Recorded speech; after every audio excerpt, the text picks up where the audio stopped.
pulot. Yan, paandarin na natin ang ating motor. Kung magandar pa ba ito. Ayun, paalis na po pala tayo ngayong araw. Araw ng linggo. So yan, going to Brooks Point. Ayun, maiwan ka muna. So ayan, magra-rides na tayo. Nandito na tayo ngayon sa malapit tayo sa Rotonda. Nakikita natin si Jollibee, ano, Stas. Ayan, malapit na tayo ito na tayo sa Rotonda.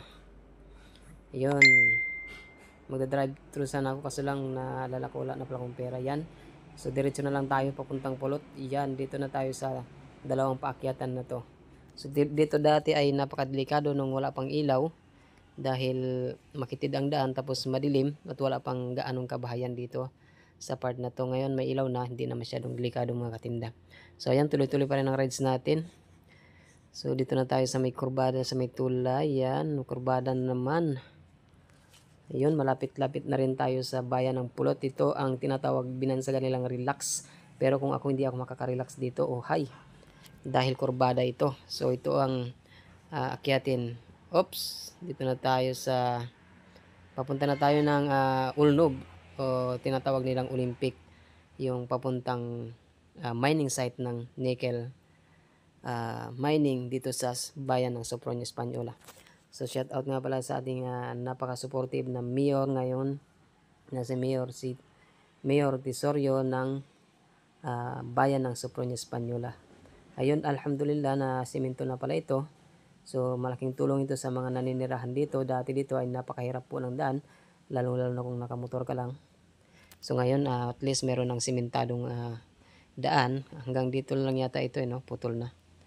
So yan, nakikita natin hanggang dito lang. Pero malayo na rin galing sa galing mismo sa palengke ng Pulot hanggang dito na, medyo sa kalagitnaan na ito siya. So yan, pababa na ito mga katinda. Oops, nahirapan ako dito malit kasi ang aking gulong. Ayan, oh. Ngayon medyo maganda na rin siya. Nung nakaraan medyo malalim to dito. Ngayon tinambakan na nila, medyo maayos-ayos na rin. Pero halata pa rin yung bakas ng hirap ng daan. So ayan, madulas to dito, lalo sa gulong kong maliit. Pero kung malaking gulong sana ito ay okay lang siguro. So ayan. Parang matutumba tayo dito Ayun, oops, muntik na. Stop ball ngayon. Ayun, napa-stop ball nga tayo dito. Napahinto ang aking motor dito katinda, muntik na akong matumba. So yan, hanggang dito na lang.